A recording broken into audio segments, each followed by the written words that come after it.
had never been a fan of scary stories or horror movies. In fact, I always avoided them like the plague. But when my best friend Sarah begged me to babysit for her cousin's baby, I couldn't refuse. She promised me it would be an easy job and that the baby, Lily, was an angel. I arrived at the house around 7 p.m., just as the sun was setting. Sarah had left me a list of instructions, along with the phone number of Lily's parents in case of any emergency. The house was big and old, with creaky wooden floors and eerie paintings hanging on the walls. I felt a chill run down my spine, but I shrugged it off as my nerves getting the best of me. Lily was asleep when I arrived, so I spent the first hour watching TV and eating snacks, trying to calm my nerves. But as the night went on, things started to feel off. The house seemed to get colder, and the creaking of the floors became louder. I told myself it was just my imagination, and that I needed to focus on taking care of Lily. Around 9 p.m., I heard a faint noise coming from upstairs. It sounded like a baby's cry, but it was too soft to be Lily's. I brushed it off, thinking it was the wind or maybe the neighbors. But then I heard it again, louder this time. This time I was sure it was coming from upstairs. I hesitantly made my way up the creaky stairs, trying to ignore the feeling of being watched. I reached the top of the stairs and saw that one of the bedroom doors was slightly open. I cautiously approached it and peeked inside. To my relief, it was just a dark and empty room. But then I saw something move in the corner of my eye. I turned and saw a shadowy figure standing in the hallway, just outside of Lily's room. I rubbed my eyes, thinking it was just my imagination. But when I opened them again, the figure was still there. I screamed and ran back downstairs. I tried calling Sarah, but there was no answer.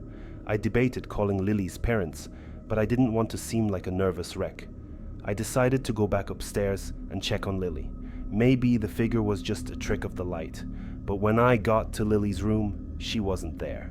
The crib was empty and the window was open, letting in a cold breeze. I panicked and searched the whole house, calling out Lily's name, but she was nowhere to be found.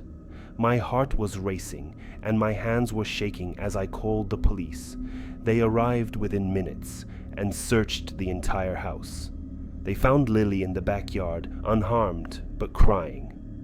I was relieved and confused all at once. How did she end up outside? And who or what was that figure I saw in the hallway?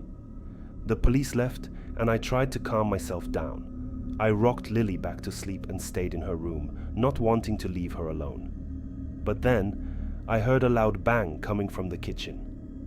I got up to investigate and found that all the cabinet doors were open, as if someone had been frantically searching through them. I tried to brush it off and went back to Lily's room. But she was no longer in her crib.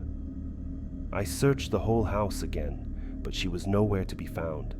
I called the police again, but this time I couldn't even form coherent sentences. The next thing I knew, I woke up in a hospital bed, surrounded by Sarah, her cousin, and Lily's parents. They told me that I had passed out from a panic attack, and that Lily had been found safely in her crib. They had been trying to call me all night, but I was unresponsive. I tried to explain what had happened, but they all looked at me with concern and dismissed it as just a bad dream. But I knew what I had experienced was real. And as I laid in that hospital bed, I couldn't shake off the feeling that something was still watching me. I never babysat again, and I never went back to that house. But every time I close my eyes, I can still see that shadowy figure standing in the hallway, watching me with cold, lifeless eyes.